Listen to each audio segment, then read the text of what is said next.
Houthi attack का ये है कि सऊदी कह रहे थे हम हूतियों पर अटैक करेंगे, सऊदियों ने अटैक नहीं किया। सऊदियों ने रॉकेट्स, मिसाइल्स इत्यादि का सपोर्ट दिया यमन की सरकार को। यमन की सरकार ने क्लेम ऐसा आया है कि जबरदस्त अटैक किया हूतियों पे, और हूतियों पे कम से कम 180 अटैक्स हुए, 180 अटैक, यानी 180 रॉकेट, मिसाइल इत्यादि जो भी किया है, अंदर करके कोई अटैक नहीं किया, रॉकेट, मिसाइल इत्यादि से अटैक किया। और कम से कम हूतियों के 200 आतंकवादी मारे गए हैं। हूतियों ने वापस में 8 मिसाइलें चलाई सऊदी के शिप्स पे टुवर्ड सऊदी अरबिया। सऊदी का नया ऑयल इंफ्रास्ट्रक्चर भी अटैक हुआ, आज भी हुआ, आग उसमें लगी है। 8 मिसाइलें चलाई हैं इनके शिप्स के ऊपर और इनके ऑयल इंफ्रा को अटैक किया। तो अगर मैं यमन की सरकार की सुनूं तो वो कह रहा है हमने इनके 300 लोग मार दिए, 200 लोग मार दिए हूतियों के। हूती कह रहे हैं हमने इनके 8 शिप्स पर अटैक किया और हमने इनके नए ऑयल एंड गैस इंफ्रा को हमने अटैक किया। दिन ब दिन हम सऊदियों को ऑयल इंफ्रा अटैक कर रहे हैं, और अब हमारा नेक्स्ट टारगेट होगा सऊदी के ऑयल वेल्स, जहां से मतलब तेल निकलता, उनको हम अटैक करने वाले। ये हमारा नया मसला है। मोहम्मद बिन सलमान अटैक करने आके नहीं गए थे, यमन की गवर्नमेंट ट्रूप से इन्होंने अटैक करवा हूतियों पे, उनको बैकअप दिया, हथियार इत्यादि दिए, क्योंकि पाकिस्तान नहीं है आपका, तुर्किया नहीं है, ये सारे आपके गायब हो गए। और ये काम करना पड़ा अल्टीमेटली यमन की सरकार को। हूतियों पे बड़ा अटैक माना जाता है और हूतियों ने भी बड़ा अटैक किया है। अब जानते हैं कि हूतियों को चला कौन रहा, हूतियों को चला रहा IRGC, और IRGC के लोग भी इसमें काफी मारे गए हैं, और IRGC के काफी लोग इसमें निपट गए हैं। तो ये बहुत बड़ा इंपॉर्टेंट एस्पेक्ट है आज, क्योंकि फाइनली सऊदियों ने वापस अटैक करवाया, किया नहीं, करवाया। 4-5-6 दिन लगे, करवाया। अगर खुद नहीं किया, उसके लिए भी किसी को ढूंढा, उसके माध्यम से अटैक करवा। उनकी कैजुअलिटीज भी हुई होंगी, जाहिर सी बात है, पर सऊदियों के शिप्स हिट हो रहे, सऊदियों का ब्लॉकेड जारी है, और वहां अमेरिका का ब्लॉकेड भी ईरान को जारी है। रिजीम कमजोर पड़ रही है, रिजीम डेस्परेट हो रही है, रिजीम के पास पैसे खत्म हो रहे हैं। ये भी एक अपडेट है, बड़ा इंटरेस्टिंग एस्पेक्ट है यहाँ पे। अब आते हैं हमारे नेक्स्ट टॉपिक पे, वो है अर्दोगन। अर्दोगन ने साहब सीधा सीधा आज बड़ा छक्का मारा है। अर्दोगन ने आज सीधा, देखिए अर्दोगन अब ट्रंप के खिलाफ बिल्कुल गया है, बिकॉज अर्दोगन कहीं ना कहीं ये जानता मैं एक्सपोज हो गया हूं।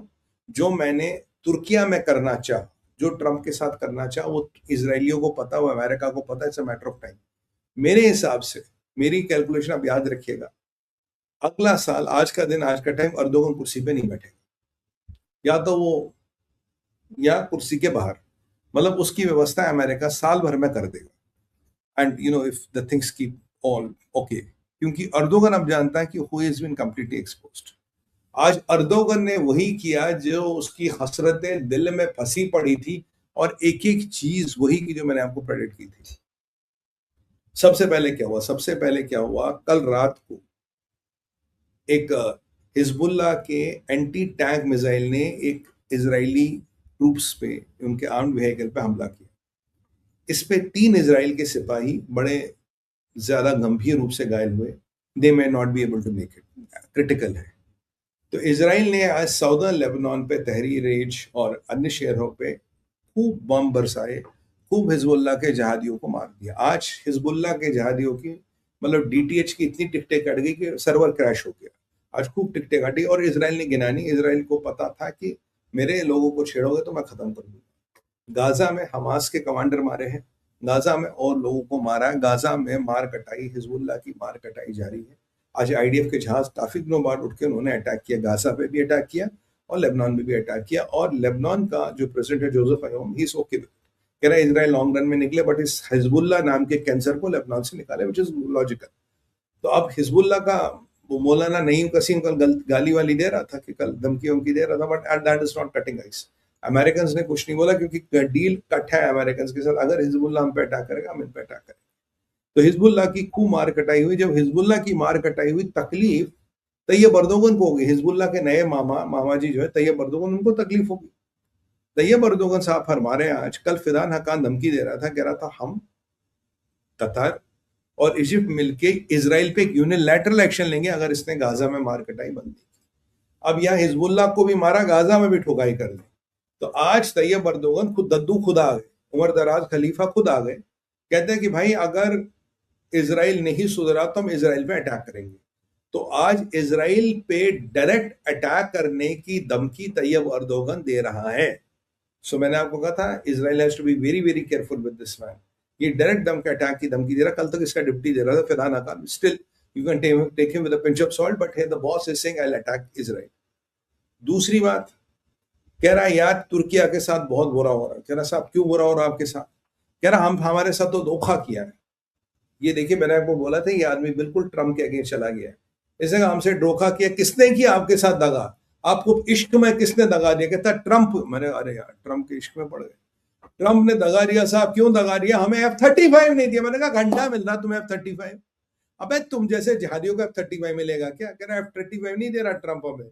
यानी कि 90% तैयब अर्दोगन कह रहा F-35 नहीं देगा। और मैंने आपको कहा था ट्रम्प इनको F-35 कभी नहीं देगा, बस he wanted to get out of Turkey alive. गोली दे रहा था इसको। इसके कान का इंजन नहीं दिया, इसको कैट्स का सैंक्शन अभी नहीं हटा। कह रहा जी हम पे सोतेला व्यवहार हो रहा है। और ट्रम्प ने हमें प्रॉमिस किया F-35 को लेके अमेरिका कुछ नहीं बोला। मैंने कहा घंटा मिलेगा तो F-35। और इसराइल तुझे अगर तेरे F-35 आएंगी वो उड़ नहीं पाएंगे। तो यहाँ पे इसकी समस्या होगी। कह रहा है ये तो मामला खराब हो गया। दूसरी तैयब अर्दोगन को समस्या ये है, कह रहा साहब हमारे साथ सोतेला व्यवहार हो रहा। कह रहा सोतेला व्यवहार आपके साथ क्यों हो रहा है?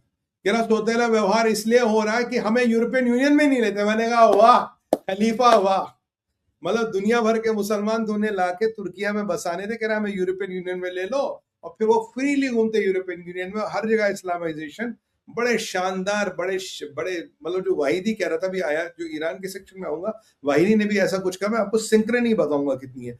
तो आपको जो यूरोप को इस्लामाइज करना था वो बड़े आराम से, बड़े तबीयत से, बड़े प्यार से इस्लामाइजेशन ऑफ यूरोप करते। तो यूरोप क्या तुम्हें यहाँ लिखा उनके कुछ? उन्होंने कहा था यूरोप वाले, एक कहावत है यूरोप में, Turkey is the sick man of Europe.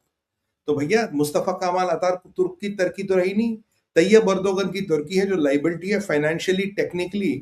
और कल को तुम यूरोपियन यूनियन में आ गए तुम तो उनकी वाट लगा दोगे। वैसे तुर्की धमकी देता मैं I will open my borders. ये सारे मुसलमान आके तुर्किया में रहने थे और तुर्किया से पूरे यूरोप में फैल जाते। So he wanted to be the gateway of Islamic invasion of Europe. ये उसका मंशा कर रहा है यूरोप वालों, go and buy your poison, go and buy your poison, get me into European union, then I will screw your happiness.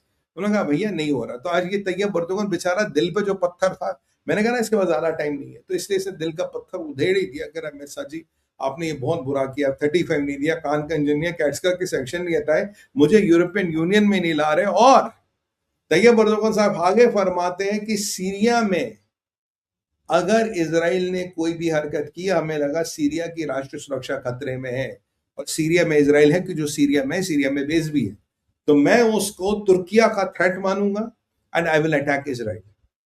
तो मतलब अगर आपने गाजा में कुछ किया आई विल अटैक यू, आपने लेबनान में कुछ किया आई विल अटैक यू, अगर आपने सीरिया में भी कुछ किया still I will attack you because I am Tayyip Erdogan. क्यों भैया क्यों अटैक करेगा? उसका तथ्य और तर्क उसका इस तरह से है, कह रहा है कि सीरिया में हमारे नेशनल इंटरेस्ट है, आपने अटैक किया हम उसको आपको अटैक करेंगे। सीरिया की क्या कहानी है देखिए, सीरिया में मसला गोलान हाइट्स का। गोलान हाइट्स आपका कोलंबिया में नई सरकार आई, उन्होंने कहा गोलान हाइट्स इजराइल का है, और इजराइल लॉजिकली है, 20-30 साल से इजराइल के पास है। सबसे पहले मोहम्मद बिन सलमान ने उसको अपोज किया, नहीं ये ठीक नहीं है। आज देख रहा हूं कतर ने उसको अपोज किया, नहीं ये ठीक नहीं है। भाई मुझे समझ नहीं आ रहा है, इस्लामिक दुनिया मुझे कभी समझ नहीं आई। घर में नहीं दानी अम्मा चलाई बुलानी, अपनी लगी पड़ी है, दुनिया में मामा बनने फिर हो। आपने जब ईरान मिसाइलें चलाता तुम्हारे ऊपर, तब तो अमेरिका के पास रोने चले जाते हो। ये मोहम्मद बिन सलमान गया था उससे बात करने, क्या नाम है उसका, ब्रैड कूपर का। ब्रैड कूपर ने कहा जयराम जी की जाओ, बुला पाकिस्तानियों को, बुला तैयब अर्दोगन को लड़ेगा तुम्हारे लिए। फिर चला गया यमन की सरकार के पास, कह रहा भाई तुम ही लड़ लो, हम आपको पैसे वैसे देने के, हथियार देने के, मैंने आपको बोला सऊदी नहीं लड़ते। अब यहाँ सीरिया में क्या, गोलान हाइट्स को लेके इसराइल कभी नहीं छोड़ेगा। Even Golan Heights, Mount Hermon Israel कभी नहीं छोड़ेगा, और जो आगे का बफर जोन है वो इसराइल कभी नहीं छोड़ सकता। तो इनको ये तकलीफ है, और कह रहे हैं कि वो इसराइल का इलीगल ऑक्यूपेशन है, अगर इसराइल वहां से नहीं निकलेगा फिर हम इसराइल पे अटैक करेंगे। और यहां से मोहम्मद अब्बास को इसने एक्टिवेट कर लिया। और लोग मुझे कह रहे हैं कि भाई नेतन्याहू जी ने मोदी जी को क्यों फोन किया हफ्ते में 2 बार? These are the reasons. मैंने आपको कल भी समझा, why did he call Modi? क्योंकि यहाँ मसला हीट अप हो रहा है। यहाँ इसराइल के एक मिनिस्टर ने भी कहा था Gaza and Syria are on steroids, the युद्ध इज बाउंड टू हैपन, युद्ध होके ही रहेगा। ये गाजा, ये इसराइल के मिनिस्टर ने बिल्कुल सही कहा था, because they are all on steroids. तो अब ये नई धमकी दी है कि भाई अब इसका मतलब क्या? अब बताओ यार, ये तैयब अर्दोगन ने धमकियां देके करना क्या चाहता है? Is he crazy, is he insane? हाँ, वो तो है ही। उसके आगे क्या? देखिए, ट्रंप ने कहा इजराइल मेरा छोटा भाई है। अमेरिका का सबसे तगड़ा एलाई इजराइल है, और इजराइल के कारण अमेरिका मिडिल ईस्ट में है। जब तक इजराइल ने मिडिल ईस्ट में जब तक इजराइल और अमेरिका मिडिल ईस्ट में, उन्हें कोई हरा नहीं सकता। तो अब ये बेसिकली क्या कर रहा है कि मेरी आपसे दुश्मनी में आपके छोटे भाई को पकड़ के 4 थप्पड़ मार रहा हूं सड़क पे, कि भाई अपने भाई को बोल दो मैंने मारा था। F-35 की बात कर रहा, यूरोपियन यूनियन की बात कर रहा, कान की बात कर रहा, कैट्सका की बात कर रहा, सीरिया की बात कर रहा, और बार बार इसराइल पे अटैक की बात करके अमेरिका को कह रहा आपके बस का जो हो वो करो, क्योंकि he wants to open one more front to help Iran. अभी ईरान की अंदर की हालत बहुत खराब है। ईरान में पैसे नहीं है, ईरान में दवाई नहीं मिल रही, ईरान में इन्फ्लेशन आउट ऑफ कंट्रोल है, ईरान में लाखों लोगों की नौकरियां गई, लाखों लोग बेरोजगार हैं, they have nothing to do. ये सब चीजें ये जानता है, and he wants to help them. How does he help them? He wants to open another front vis-a-vis Israel. और मैंने आपको शुरू से कहा था Israel should not get into this war because you have to worry about Tayyip Erdogan, you have to worry about Egypt, and you have to worry about Syria. मैंने तीन ही मुल्कों के नाम लिए थे। आपको याद होगा, मैंने कहा इन तीनों मुल्कों के संदर्भ में आपको जरा सचेत रहना पड़ेगा, क्योंकि ये एक्टिंग करेगा। तो आज इसने दिल की हसरतें पूरी तरह से खोल दी, और देखिए कितना कोऑर्डिनेशन है, मैं आपको बताऊंगा। तो तैयब अर्दोगन के इरादे क्या है? और वैसे भी हमारे यहाँ अगर आप देखेंगे भाई, अगर हमारे यहाँ ट्रस्ट इंडेक्स पे पाकिस्तान में 6% लोग भरोसा करते, उसके बाद तैयब अर्दोगन नहीं आता शायद 14% पे, बांग्लादेश आता 15% पे। Nobody in India trusts this man. Nobody in India likes this man.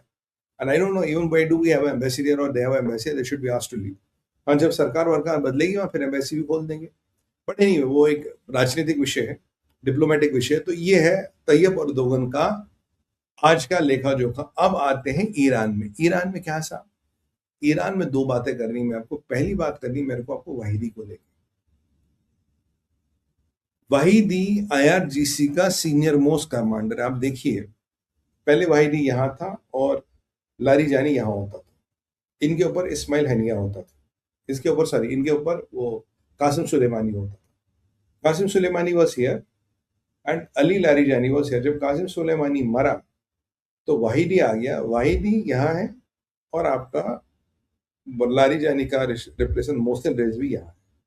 पीछे जो मुज्तबा ने प्रमोशंस कर दी, उसने वाहिदी को यहाँ कर दिया। Vahidi has been elevated to the rank of Qasem Sulemani.